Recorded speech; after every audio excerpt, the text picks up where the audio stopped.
Justice Aminuddin Khan वफाकी आईनी अदालत के चीफ जस्टिस बन गए। जस्टिस अमीनुद्दीन ने आईनी अदालत के चीफ जस्टिस के ओहदे का हलफ उठा लिया। सदर मुमलिकत आसिफ अली जरदारी ने जस्टिस अमीनुद्दीन खान से हलफ लिया।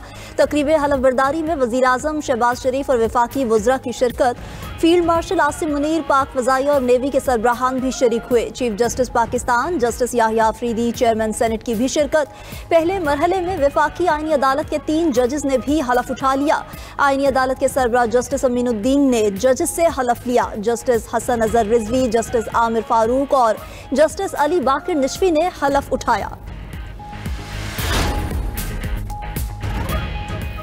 चीफ जस्टिस वफाकी आईनी अदालत जस्टिस अमीनुद्दीन खान ने चार्ज संभालते ही काम शुरू कर दिया। साबिक डिस्ट्रिक्ट एंड सेशन जज मोहम्मद हफीजुल्लाह खान रजिस्ट्रार आईनी अदालत तैनात। मजहर भट्टी सेक्रेटरी टू चीफ जस्टिस वफाकी आईनी अदालत होंगे। उधर वजारत कानून ने वफाकी आईनी अदालत के 6 जजेस का नोटिफिकेशन जारी कर दिया। नोटिफिकेशन के मुताबिक जस्टिस हसन अजहर रिजवी जस्टिस आमिर फारूक आईनी अदालत का हिस्सा होंगे।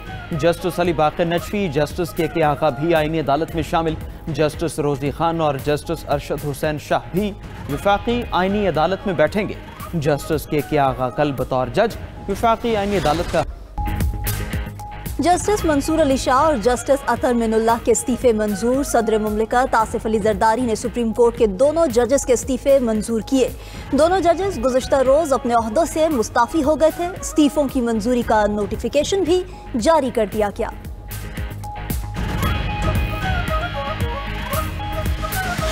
ये कैंगरू कोर्ट्स बना के मियां नवाज शरीफ को विक्टिमाइज किया जा रहा था और एक एजेंडा जो है इम्प्लीमेंट किया जा रहा था कि वो हुक्मरान ना रहे और उसको हमेशा हमेशा के लिए सियासत से बाहर कर दिया जाए। उस वक्त किसी की गैरत ना जागी।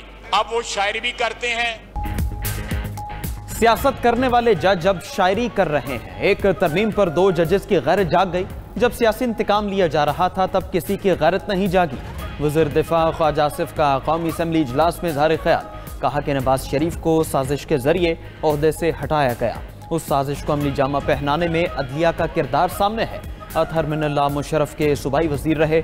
इसी ऐवान में बैठकर 52 बिल रात को पास किए गए। अब किसी को कोई रियायत नहीं दी जाएगी। अपोजिशन को फैसला करना होगा ये आइन के वफादार हैं या एक शख्स के। 27वीं आईनी तरमीम की मंजूरी और सुप्रीम कोर्ट जजेस के इस्तीफे। लाहौर, कराची, हैदराबाद और कोयटा बार एसोसिएशन की हड़ताल। अदालती कार्रवाइयों का बायकॉट किया। सिंध हाई कोर्ट में वकला की हड़ताल और एहतजाज के बायस आज की कॉज लिस्ट मनसूख। हैदराबाद में भी अदालती सरगर्मियां मुअत्तल। वकला का 27वीं आईनी तरमीम के खिलाफ मज़ाहमत का ऐलान। कोयटा में भी ऑल पाकिस्तान वकला एक्शन कमेटी की 27वीं आईनी तरमीम की मुखालिफत।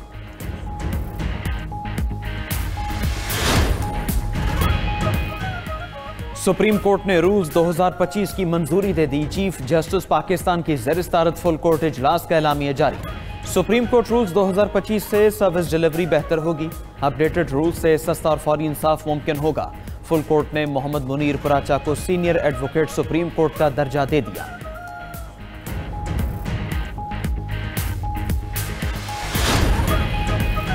आर्मी, एयरफोर्स और नेवी तरमीमी एक्ट सेनेट से मंजूर। प्रैक्टिस एंड प्रोसीजर तरमीमी बिल भी ऐवान बाला से मंजूर हो गया। वफाकी वज़रा इसहाक डार, ख्वाजा आसिफ और तारिक फजल चौधरी ने तीनों बिल पेश किए। PTI और JUI के अराकीन की बिल्स की मुखालिफत, भरपूर एहतजाज किया। सेनेटर हमायूं महमद और कामरान मुर्तज़ा का बिल्स को कमेटी में भेजने का मुतालबा मंजूर न हुआ। चेयरमैन यूसुफ रजा गिलानी ने कहा कि बिल्स कमेटी में भेजना होते तो ऐवान की राय की क्या जरूरत थी। सेनेट से मंजूर कवानीन तौसीक के लिए सदर मुमलिकत को इरसाल कर दिए गए। उधर 27वीं तरमीम बाकायदा आइन का हिस्सा बन गई। आइनी तरमीम का गजट नोटिफिकेशन जारी।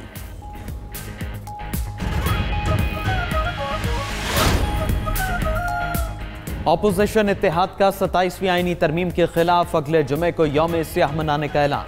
अपोजिशन इत्तेहाद तहरीक तहफ़्फ़ुज़ आइन पाकिस्तान का हंगामी इजलास। महमूद अचकज़ई, बैरिस्टर गौहर, सदक़ा अख्तर मेंगल और दीगर रहनुमाओं की शिरकत। इजलास के लामी में कहा गया कि पीर को अरकान पार्लियामेंट कौमी असम्बली से सुप्रीम कोर्ट तक मार्च करेंगे। खैबर पख्तूनख्वा असम्बली में 27वीं आइनी तरमीम के खिलाफ करारदाद पेश होगी। आइनी तरमीम आइन की बुनियादी ढांचे के खिलाफ है। इससे अदलिया को इंतजामिया के मातहत कर दिया गया। आइन को इसकी असल शक्ल में बहाल किया जाए।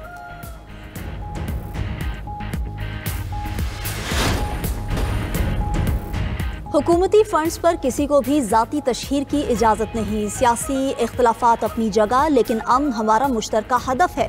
सूबाई असम्बली की तमाम करारदादों पर अमल दरामद किया जाएगा। वज़ीर आला खैबर पख्तूनख्वा सुहेल आफरीदी का सूबाई काबीना के इजलास में इजहार ख्याल, कहा कि रेडियो पाकिस्तान पर 9 मई हमले की तहकीकात के लिए इंक्वायरी कमीशन कायम होगा। कमीशन तमाम शवाहिद जमा करके सूबाई काबीना को रिपोर्ट देगा। सूबे को सूद से पाक करेंगे। काबीना इजलास के बाद मुशीर इत्तलात खैबर पख्तूनख्वा शफी जान ने कहा कि सरकारी इश्तिहार में किसी की तस्वीर नहीं लगाई जाएगी। पेशावर हाई कोर्ट को मशवरा है दीगर गैर आईनी चीजों को भी देखे।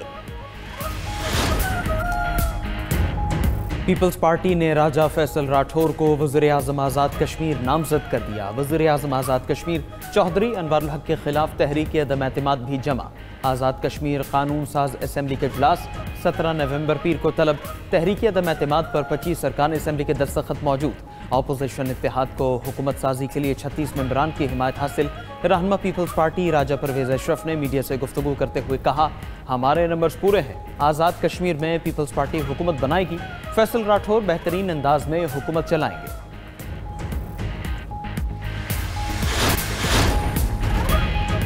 पाकिस्तान और ताजिकिस्तान का अस्करी ताउन बढ़ाने पर इत्तफाक। फील्ड मार्शल आसिम मुनीर से ताजिक वजीर दिफा की मुलाकात। दिफाई ताउन और इलाकाई सलामती के अमूर पर तबादला ख्याल किया गया।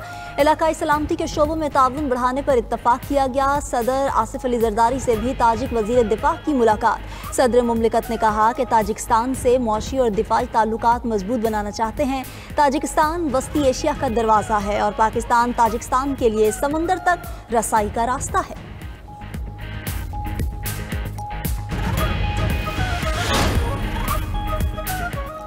अमरीकी नाज़िमुल उमूर नटाली बेकर की नायब वज़ीर आज़म इसहाक डार से मुलाकात।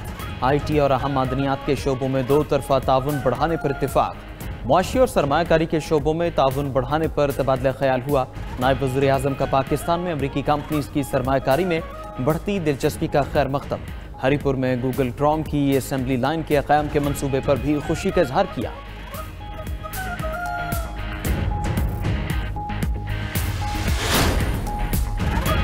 बलोचिस्तान असम्बली में कम उम्री में शादी की मुमानियत का बिल मंजूर। अपोजिशन का असम्बली इजलास में शदीद एहतजाज। स्पीकर डाइस का घेराव करते हुए बिल नामंजूर के नारे लगाए। अपोजिशन और हुकूमती अराकीन के दरमियान सख्त जुमलों का तबादला भी हुआ। अपोजिशन लीडर बलोचिस्तान असम्बली का बिल को अदालत में चैलेंज करने का ऐलान। वज़ीर आला बलोचिस्तान सरफराज बुगटी ने कहा कि असम्बली ने कसरत राय से बिल मंजूर किया। कानून साजी करना हुकूमत का आईनी हक है।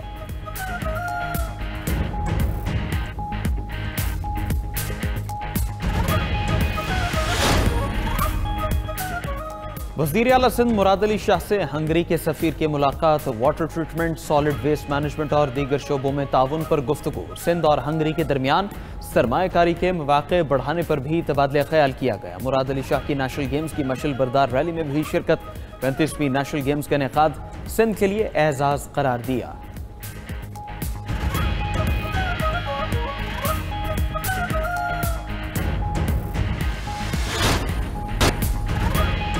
बरतानिया का गैर कानूनी तारकीन वतन के खिलाफ क्रैकडाउन का फैसला। गैर मुल्की मीडिया के मुताबिक बरतानवी वज़ीर ख़ारजा शबाना महमूद जल्द सख्त इक़दाम का ऐलान करेंगी। इमिग्रेशन इक़दाम डेनमार्क के मॉडल पर मबनी होंगे। बरतानिया जुलाई 2024 से अब तक 50,000 तारकीन वतन को मुल्क बदर कर चुका है।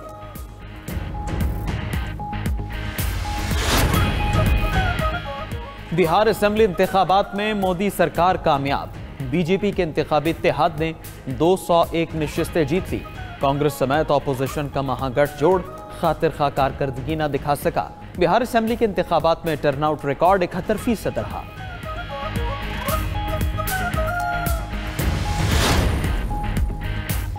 रूस ने मशरकी यूक्रेन के 2 मजीद देहात पर कब्जे का दावा कर दिया। रूसी वजारत दिफा के मुताबिक रैया और यस्टोपल का कंट्रोल रूसी फौज ने हासिल कर लिया। रूसी अफवाज पुरएतमाद अंदाज में पेशकदमी कर रही हैं। उधर रूस के हमलों में 8 यूक्रेनी शहरी मारे गए। रूसी हमलों से आज़रबाईजान के सफारत खाने को भी नुकसान पहुंचा। आज़रबाईजान का रूस से एहतजाज, तहकीकात का मुतालबा कर दिया।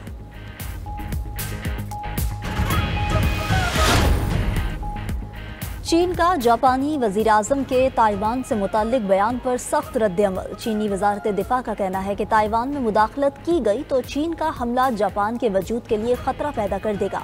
जापान ताइवान पर बाज रहे वरना फौजी रद्द-ए-अमल के लिए मजबूर होंगे। फौजी मुदाखलत पर जापान को भारी कीमत अदा करना होगी।